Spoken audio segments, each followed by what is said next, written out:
नमस्कार साथियों। जैसा कि आप सभी बहुत ही अच्छी तरीके से जानते हैं कि आज यानी कि बिहार बोर्ड क्लास 12th का सेंटअप एग्ज़ाम था और आज की इस एग्ज़ाम में फिज़िक्स का एग्ज़ाम हुआ है आप सभी का और केमिस्ट्री का एग्ज़ाम हुआ है।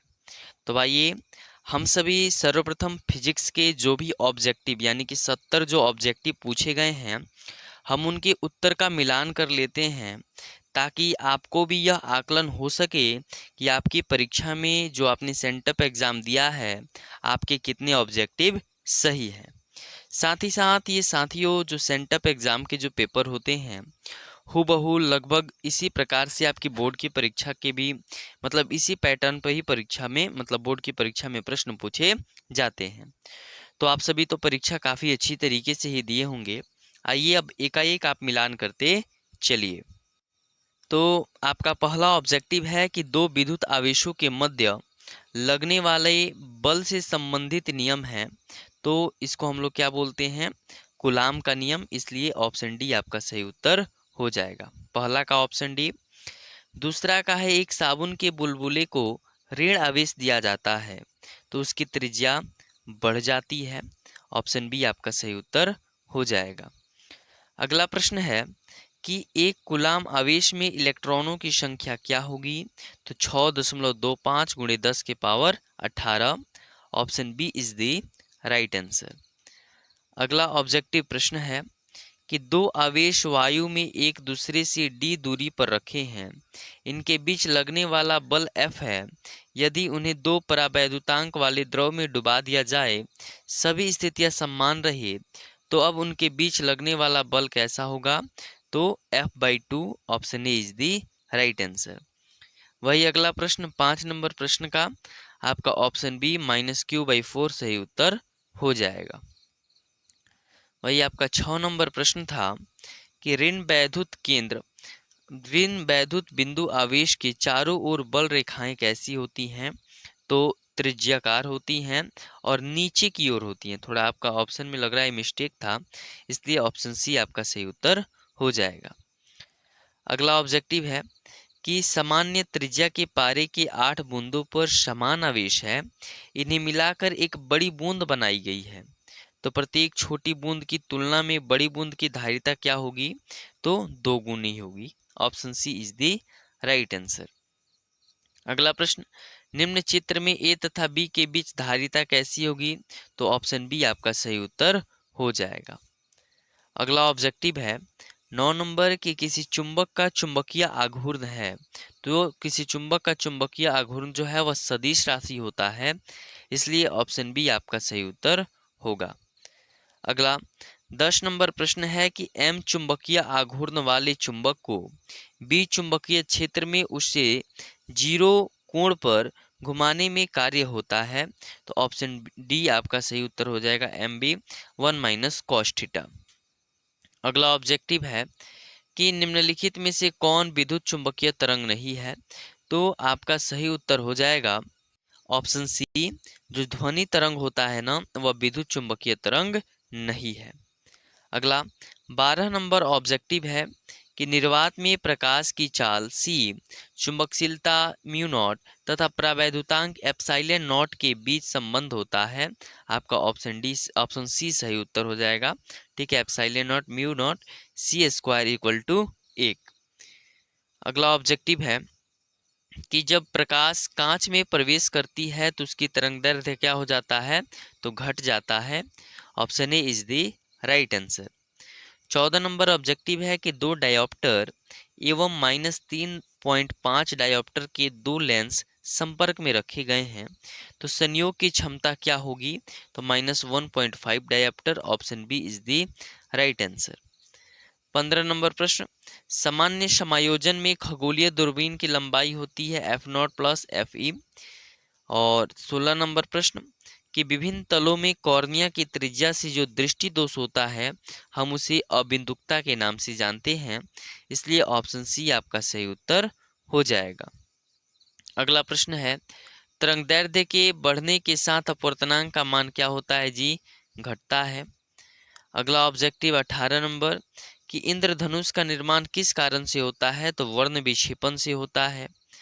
अगला 19 नंबर प्रश्न है कि प्रकाश के तरंग सिद्धांत से किसकी व्याख्या नहीं होती है, तो प्रकाश विद्युत उत्सर्जन की व्याख्या नहीं होती है। 20 नंबर प्रश्न है कि व्यतिकरण करते दो प्रकाश तरंगों की तीव्रताएं 9:4 के अनुपात में हैं। अधिकतम एवं न्यूनतम तीव्रताओं का अनुपात है, तो 25:1। Option A is the right answer. 21 number प्रश्न, निम्नलिखित में से कौन सबसे उत्तम एक वर्ण प्रकाश का स्रोत है, तो laser. Option D is the right answer. साथियों, हम बहुत ही कम समय में आपके सभी प्रश्नों को खत्म करने का प्रयास कर रहे हैं। चूंकि अब यह प्रश्न आपकी यह परीक्षाएं हो चुकी हैं और आपको अगले दिन की परीक्षा की भी तैयारी करनी है। 22 नंबर प्रश्न की जब सूक्ष्मदर्शी की नली की लंबाई बढ़ाई जाती है तो इसकी आवर्धन क्षमता क्या होती है, बढ़ती है। 23 नंबर प्रश्न है कि 4 डायोप्टर क्षमता का अभिसारी लेंस एक तरल सूक्ष्मदर्शी की तरह इस्तेमाल किया जाए तो इसका आवर्धन क्षमता क्या होगा, तो 2 होगा। Option C is the right answer. 24 number प्रश्न कि छोटे आपतन कोण के लिए म्यू अपवर्तनांक वाले पतले प्रिज्म का न्यूनतम विचलन कोण होता है। Option B μ-1 × a। Option B आपका सही उत्तर होगा। वही 25 नंबर प्रश्न की जब श्वेत प्रकाश किसी प्रिज्म से होकर गुजरता है तो तब उससे अधिक विचलन किस अवयव का होता है, तो बैगनी। Option C is the right answer. अगला 26 नंबर प्रश्न है कि एक पतले फिल्म के रंग का कारण है, तो व्यतिकरण आपका सही उत्तर ऑप्शन बी हो जाएगा। वही 27 नंबर प्रश्न का आपका सही उत्तर ऑप्शन सी होगा। ठीक है, चलिए अगला प्रश्न है 28 नंबर की ब्रूस्टर का नियम है, तो μ = 10 IP। Option C is the right answer. और प्रकाश किरण के तीखे कोण से मुड़ने की घटना को हम लोग प्रकाश का विवर्तन कहते हैं। Option B is the right answer. चलिए हम सभी अब आगे की प्रश्नों की तरफ बढ़ते हैं और आपका 30 नंबर प्रश्न है कि किसी प्रिज्म की वर्ण विक्षेपण क्षमता निर्भर करती है प्रिज्म के पदार्थ की प्रकृति पर। ठीक है, 31 नंबर प्रश्न का सही उत्तर आपका ऑप्शन डी हो जाएगा। 32 नंबर प्रश्न है कि इलेक्ट्रॉन वोल्ट मापता है, तो इलेक्ट्रॉन वोल्ट ऊर्जा को मापता है। ऑप्शन डी सही उत्तर है। प्लांक नियतांक की बीमा ml²T-1। Option A is the right answer. 34 number प्रश्न है कि उत्सर्जित फोटो इलेक्ट्रॉन की ऊर्जा निर्भर करती है। ऑप्शन बी प्रकाश की तरंगदैर्ध्य पर। कैथोड किरणें ऋण आवेशित कण होती है। 36 नंबर प्रश्न है कि निम्न में से कौन आवेश रहित है, तो फोटॉन कण जो होता है आवेश रहित होता है। 37 नंबर प्रश्न है कि हाइड्रोजन स्पेक्ट्रम की कौन सी श्रेणी अवरक्त भाग में नहीं पड़ती है, लाइमन श्रेणी। 38 नंबर प्रश्न की जेड परमाणु क्रमांक वाले परमाणु किसी दी गई कक्षा में इलेक्ट्रॉन की ऊर्जा समानुपाती होती है Z² के। 39 नंबर प्रश्न है कि एक तत्व की परमाणु संख्या Z और द्रव्यमान संख्या A है, तो इसके एक परमाणु में न्यूट्रॉनों की संख्या कितनी होगी, तो A-Z। Option C is the right answer. और निम्नलिखित में से कौन मूल कण नहीं है, तो अल्फा कण। Option C is the right answer. 41 number प्रश्न कि निम्नलिखित में से किसे और विभाजित नहीं किया जा सकता है, फोटॉन को। अल्फा कण है हीलियम नाभिक। आपका option C is the right answer. 43 number प्रश्न है कि 14 और यहाँ पे n है 7 के नाभिक में होता है, तो 7 प्रोटॉन होता है और 7 neutron. Option C is the right answer. 44 number प्रश्न कि सूर्य की ऊर्जा का क्या कारण है, नाभिकीय संलयन। और निम्नलिखित में से सबसे स्थायी कौन है, तो ऑप्शन डी आपका सही उत्तर हो जाएगा। 46 नंबर प्रश्न है कि जब किसी चालक से धारा बहती है तो इसमें गुजरने वाले इलेक्ट्रॉनों के अनुगमन वेग के परिणाम की कोटि 10⁻² सेंटीमीटर प्रति सेकंड। अगला प्रश्न है 47 नंबर कि एक तार के प्रतिरोध का ताप गुणांक इतना है और 300 केल्विन पर इसका प्रतिरोध 1 ओम है, तो निम्न में से किस ताप प्रतिरोध पर 2 ओम होगा, तो 1100 kelvin. Option B is the right answer. 48 number प्रश्न कि किसी धातु का विशिष्ट प्रतिरोध ताप पर निर्भर करता है। 49 नंबर प्रश्न है कि निम्नलिखित में से ताप बढ़ाने पर किसका प्रतिरोध घटता है? तो जर्मेनियम का। 50 नंबर प्रश्न है कि 60 वोल्ट विभवांतर पर एक परिनालिका में 15 एम्पीयर धारा प्रवाहित हो रही है, तो कुंडली का प्रतिरोध जो होगा 4 ओम होगा। Option A is the right answer. अगला 51 नंबर प्रश्न का सही उत्तर आपका ऑप्शन बी ही हो जाएगा। और 52 नंबर प्रश्न है कि स्थिर विभवांतर पर किसी विद्युत परिपथ का प्रतिरोध आधा कर दिया जाता है, तो उत्पन्न ऊष्मा दुगुनी होगी। 53 नंबर प्रश्न है कि विद्युत परिपथ की शक्ति होती है V²/R। 54 नंबर प्रश्न है कि चुंबकीय क्षेत्र की विमा है। Option A is the right answer. 55 number प्रश्न का ऑप्शन डी सही उत्तर हो जाएगा। और 56 नंबर प्रश्न का ऑप्शन ए आपका सही उत्तर हो जाएगा। तो आप इन सभी प्रश्नों को अच्छी तरीके से मिलान करते चलिएगा। 57 नंबर प्रश्न है कि जब एक जी प्रतिरोध वाले गैल्वेनोमीटर को एक शंट एस के समांतर जोड़ा जाता है, तो परिपथ के प्रतिरोध में होने वाली हानि बराबर होती है, तो G²/G+S के। 58 नंबर प्रश्न है कि जब किसी एमीटर को शंट किया जाता है तो इसकी माप सीमा बढ़ती है। 59 नंबर प्रश्न कि जब किसी कुंडली के निकट से किसी चुंबक की दक्षिणी ध्रुव दूर ले जाया जाता है, तब उसमें प्रेरित विद्युत धारा की दिशा वामावर्त होती है। 60 नंबर प्रश्न है कि लेंज का नियम किसके संरक्षण का परिणाम है? तो ऊर्जा के। 61 नंबर प्रश्न है कि धारिता प्रतिघात का मात्रक है? तो ओम। 62 का ऑप्शन आपका बी सही उत्तर हो जाएगा। 63 नंबर प्रश्न है कि डायनोमो के कार्य सिद्धांत आधारित है किस पे? विद्युत चुंबकीय प्रेरण पे। Option B is the right answer. 64 number प्रश्न है कि घरेलू विद्युत आपूर्ति की आवृत्ति 50 हर्ट्ज है, तो धारा का मान शून्य होने पर आवृत्ति कितना होगा? 100 हर्ट्ज होगा। 65 नंबर प्रश्न का आपका ऑप्शन बी सही उत्तर और 66 का ऑप्शन सी सही उत्तर हो जाएगा। अगला 67 नंबर प्रश्न है कि ताप बढ़ने के साथ साथ अर्धचालक का प्रतिरोध क्या हो जाता है? घट जाता है।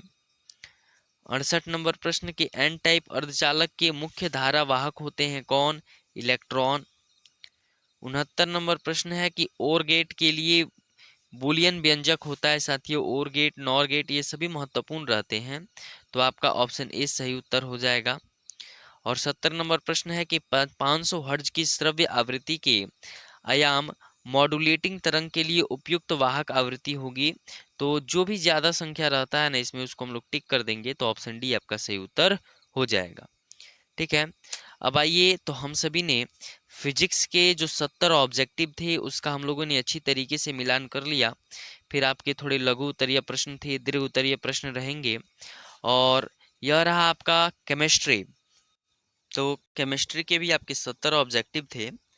आप भी इसको आज बढ़िया तरीके से बनाए होंगे। और सब्जेक्टिव प्रश्न तो काफ़ी लगभग में आसानी थे, आप उनको भी अच्छी तरीके से बना ही लिए होंगे। आइए तो हम सभी केमिस्ट्री के प्रश्नों का विश्लेषण करते हैं और आप भी यह मिलान कर लीजिएगा कि आपके कितने प्रश्न सही हैं। पहला प्रश्न था कि फलक केंद्रित घनाकार इकाई सेल में पैंकिक गुणांक होता है, तो 0.74। Option C is the right answer. दूसरा प्रश्न था कि निम्नलिखित में कौन धात्विक ठोस है? तो पीतल आपका सही उत्तर हो जाएगा, जबकि सारे अधात्विक ठोस थे। 3 नंबर प्रश्न आपका ऑप्शन सी सही उत्तर हो जाएगा। अगला 4 नंबर प्रश्न है कि NaCl क्रिस्टल की संरचना होती है, तो NaCl क्रिस्टल की जो संरचना होती है वह फलक केंद्रित होती है। Option B is the right answer. 5 number प्रश्न का ऑप्शन डी आपका सही उत्तर होगा। 6 नंबर प्रश्न है कि निम्नलिखित में से कौन राउल्ट के नियम से ऋणात्मक विचलन प्रदर्शित करता है? ऑप्शन ए आपका सही उत्तर हो जाएगा। 7 नंबर प्रश्न है कि शुद्ध जल की मोलरता होती है 55.55। ठीक है। 8 नंबर प्रश्न कि निम्नलिखित में से किसका संपरासरी दाब सबसे अधिक होता है? तो ऑप्शन सी आपका सही उत्तर होगा। अगला प्रश्न है 9 नंबर की मोलल अवनमन स्थिरांक को निम्नलिखित में से किसके द्वारा व्यक्त किया जाता है? ऑप्शन डी आपका सही उत्तर हो जाएगा। 10 नंबर प्रश्न कि एक वायुमंडलीय दाब पर वह तापक्रम जिस पर किसी पदार्थ का ठोस एवं द्रव्य दोनों अवस्थाएं साम्य में रहती है, तो उसे हम लोग जो है गलनांक और हिमांक दोनों कहते हैं। ऑप्शन डी इसलिए सही उत्तर हो जाएगा। 11 नंबर प्रश्न कि विद्युत अपघट्य वह पदार्थ है जो जल में घुलने पर आयन में विघटित हो जाता है। अगला 12 नंबर प्रश्न का आपका सही उत्तर ऑप्शन ए हो जाएगा। 13 नंबर प्रश्न है कि तनुता बढ़ाने पर विशिष्ट चालकत्व जो होता है वह क्या हो जाता है, घट जाता है। Option B is the right answer.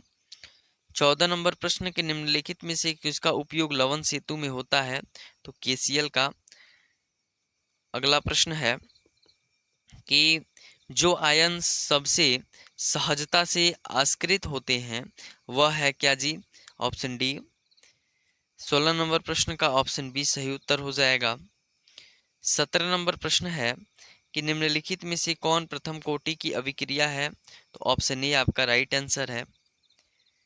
18 number प्रश्न कि यदि किसी प्रथम कोटि की अभिक्रिया की अर्धायु 30 मिनट है तो उस अभिक्रिया के 75% संपन्न होने पर कितना समय लगेगा, लगभग 1 घंटा लगेगा। 19 नंबर प्रश्न की अभिक्रिया की दर की इकाई होती है, तो ऑप्शन सी आपका सही उत्तर हो जाएगा। ठीक है, मोल लीटर प्रति सेकंड, यानी कि मोल लीटर -1 सेकंड -1। 20 नंबर प्रश्न है कि हाइड्रोजन निम्नलिखित में से किसके द्वारा अधिशोषित होता है, तो इनमें से सभी के द्वारा। 21 नंबर प्रश्न है कि किसी ताजा और छेपित पदार्थ में उपयुक्त विद्युत अपघट्य डालकर कोलाइडी विलयन बनाने की क्रिया को हम लोग पेप्टिकरण कहते हैं। Option B is the right answer. 22 number प्रश्न के निम्नलिखित में से कौन द्रव से ही कोलाइड है, स्टार्च सॉल्व का सही उत्तर हो जाएगा। 23 नंबर प्रश्न की अधिशोषण में मुक्त ऊर्जा कहलाती है अधिशोषण ऊर्जा। 24 किसी अयस्क के प्रगलन के समय फ्लक्स का कार्य होता है, ऑप्शन बी गैंग का निकलना। 25 नंबर प्रश्न है कि वैद्युत अपघट्य विधि से निम्नलिखित में से किसका निष्कर्षण होता है, तो इनमें से सभी का। और 26 नंबर प्रश्न का आपका ऑप्शन डी ही सही उत्तर हो जाएगा। अगला 27 नंबर प्रश्न है कि निम्नलिखित में से किस धातु का निष्कर्षण निच्छालन विधि से किया जाता है, तो इनमें से सभी। 28 नंबर के निम्नलिखित में से किसका जल अपघटन नहीं होता है, तो NF3 का जल अपघटन नहीं होता है। 29 नंबर प्रश्न है कि निम्नलिखित में से कौन ऑक्साइड सबसे ज़्यादा अम्लीय है, तो N2O5। 30 नंबर प्रश्न का IF5 में प्रसंकरण होता है, तो sp3d2। 31 नंबर प्रश्न है कि निम्नलिखित में से कौन अनुचुंबकीय है, तो ऑप्शन बी आपका राइट आंसर हो जाएगा। 32 नंबर प्रश्न कि सबसे हल्की एवं अज्वलनशील गैस है, तो helium, option C is the right answer. वही XeF2 की संरचना जो होती है वह रेखीय होती है। 34 नंबर प्रश्न है कि NaOH की गर्म विलयन की क्लोरीन के साथ अभिक्रिया होने पर निम्नलिखित में से कौन से पदार्थ बनते हैं, तो NaCl और NaClO3। 35 नंबर प्रश्न है कि निम्नलिखित में से कौन धनात्मक ऑक्सीकरण अवस्था प्रदर्शित नहीं करता है, तो F2 आपका ऑप्शन बी राइट आंसर हो जाएगा। 36 नंबर प्रश्न कि निम्नलिखित में से कौन सबसे कम वाष्पशील है, तो H2O आपका राइट आंसर है। 37 नंबर प्रश्न है कि क्रोमियम Z=24 का इलेक्ट्रॉनिक विन्यास, option B is the right answer. 38 number प्रश्न है कि Fe2+ Z=26 में अयुग्मित इलेक्ट्रॉनों की संख्या, ऑप्शन ए 4 सही उत्तर होगा। अगला 39 नंबर प्रश्न है कि लैथेनॉइड संकुचन किस तथ्य के लिए उत्तरदायी है, तो Zr तथा HF की परमाणविक त्रिज्या लगभग क्या है, समान है, option C is the right answer. 40 number का ऑप्शन बी आपका सही उत्तर होगा। और 41 नंबर प्रश्न है कि डैश में क्रोमियम की समन्वयन संख्या एवं ऑक्सीकरण संख्या क्रमशः 6+3 है। ठीक है, 6 और +3। 42 का आपका ऑप्शन डी सही उत्तर हो जाएगा। अगला प्रश्न है कि 43 नंबर की AgCl NH4OH के घोल निम्नलिखित में से किसका निर्माण के कारण घुलता है, तो ऑप्शन सी आपका सही उत्तर। 44 नंबर के निम्नलिखित में से कौन अष्टफलकीय जटिल यौगिक है, तो ऑप्शन ए FeF6 3- आपका सही उत्तर हो जाएगा। 45 नंबर प्रश्न है कि निम्नलिखित में से किसकी अभिक्रिया शुष्क ईथर में मैग्नीशियम से कराने पर ग्रिग्नार्ड अभिकर्मक बनता है? तो C2H5Cl। 46 नंबर प्रश्न है कि C2H5BrKCl जब हम इसे देते हैं तो जल अवघटन होता है, तो कौन सी? तो प्रोपेनॉइक अम्ल का निर्माण होता है। Option C is the right answer. 47 number प्रश्न है कि एल्कील हैलाइड का उपयोग निम्नलिखित में से किसे बनाने में होता है? तो एल्कीन एल्कीन एल्केन और एल्कोहल बनाने में, इसलिए option D is the right answer. 48 number प्रश्न है कि एल्किल हैलाइड की घटती अभिक्रियाशीलता का क्रम? ऑप्शन सी आपका सही उत्तर होगा। वही ब्यूटॉन टू ऑल है, एक सेकेंडरी अल्कोहल है। Option B is the right answer. अगला 50 नंबर प्रश्न है कि परिशोधित स्प्रिट में होता है, तो 95.5% अल्कोहल होता है स्प्रिट में। ठीक है। 51 नंबर प्रश्न है कि निम्नलिखित में से कौन अल्कोहल ल्यूकस अभिकारक के सबसे तीव्र गति से अभिक्रिया करता है? तो ऑप्शन सी आपका सही उत्तर हो जाएगा। अगला 52 नंबर ऑब्जेक्टिव है कि निम्नलिखित में से कौन सरल ईथर है? ऑप्शन सी CH3 CH2 OCH2 CH3 सही उत्तर होगा। 53 नंबर प्रश्न कि टॉलेन अभिकर्मक निम्नलिखित में से किसका अमोनिया घोल है? तो ऑप्शन सी AgNO3। 54 नंबर प्रश्न कि कैल्शियम एसीटेट एवं कैल्शियम फॉर्मेट के मिश्रण को गर्म करने पर क्या बनता है? तो आप इस प्रश्न का उत्तर खुद देख लेंगे इसको। ठीक है। 55 नंबर प्रश्न है कि CH3 डैश डैश का UPSC नाम है, तो 2 मिथिल प्रोपेनॉल। ठीक है। 56 का आपका ऑप्शन डी सही उत्तर होगा। 57 नंबर प्रश्न है कि मोनोकार्बोक्सिलिक अम्ल निम्नलिखित में से किसकी क्रियाशील समावयव है? तो ईस्टर का। 58 नंबर प्रश्न है कि निम्नलिखित में से कौन सबसे प्रबल अम्ल है? तो CCl3COOH। 59 नंबर प्रश्न है कि जब फॉर्मिक अम्ल को सांद्र H2SO4 के साथ गर्म किया जाता है तो निम्नलिखित में से कौन प्राप्त होता है? तो carbon monoxide. Option D is the right answer. अगला 60 नंबर प्रश्न की एसिटामाइड की अभिक्रिया Br2KOH से कराने पर क्या प्राप्त होता है? तो methyl amine. Option B. 61 number प्रश्न है कि निम्नलिखित में से किसकी अभिक्रिया एसिटिक अम्ल से कराने पर एसिटिल क्लोराइड प्राप्त नहीं होता है? तो option A is the right answer. 62 number प्रश्न है कि गैब्रियल थैमिडाइड संश्लेषण का उपयोग निम्नलिखित में से किसे बनाने में होता है? तो 1 डिग्री एमीन। 63 नंबर प्रश्न है कि एक कार्बोहाइड्रेट में उपस्थित रहता है तो कार्बन, हाइड्रोजन और ऑक्सीजन तीनों उपस्थित रहते हैं। 64 नंबर प्रश्न की ग्लूकोज एवं फ्रक्टोज है तो क्रियाशील समावयव है। 65 का आपका कार्ड लीवर तेल निम्नलिखित किसमें उपस्थित रहता है? तो विटामिन ए। 66 नंबर प्रश्न है कि निम्नलिखित में से कौन पेप्टाइड बंध को सही में निरूपित करता है? ऑप्शन सी। 67 नंबर प्रश्न कि निम्नलिखित में से कौन संघनन बहुलक है? तो इनमें से सभी आपका सही उत्तर हो जाएगा। ठीक है। आपका अगला ऑब्जेक्टिव है कि एम्पिसिलिन है एक, तो एम्पिसिलिन आपका एक क्या है? तो यह एक एंटीबायोटिक है। ठीक है। अगला 69 नंबर प्रश्न का आपका एडेपिक अम्ल सही उत्तर हो जाएगा, चूंकि नाइलॉन बनाने में एडेपिक अम्ल का ही उपयोग होता है कच्चे माल के रूप में। और 70 नंबर आपका अंतिम ऑब्जेक्टिव है कि निम्नलिखित में से किसका उपयोग निश्चेतक के रूप में होता है? तो N2O का। Option B is the right answer. और कुछ आपके सब्जेक्टिव प्रश्न थे, तो आप इन सभी प्रश्नों को हम यह आशा करते हैं कि अच्छी तरीके से बनाए होंगे, क्योंकि कुछ बच्चों के लिए यह प्रश्न जो है काफ़ी आसान लगे होंगे और कुछ के लिए बहुत भारी भी लगे होंगे। ठीक है। तो आप अपनी तैयारी को और भी बेहतर बनाइए और कल का एग्ज़ाम है उसमें और भी अच्छा प्रदर्शन कीजिए। बहुत बहुत धन्यवाद। चलिए मिलते हैं अब अगले वीडियो में।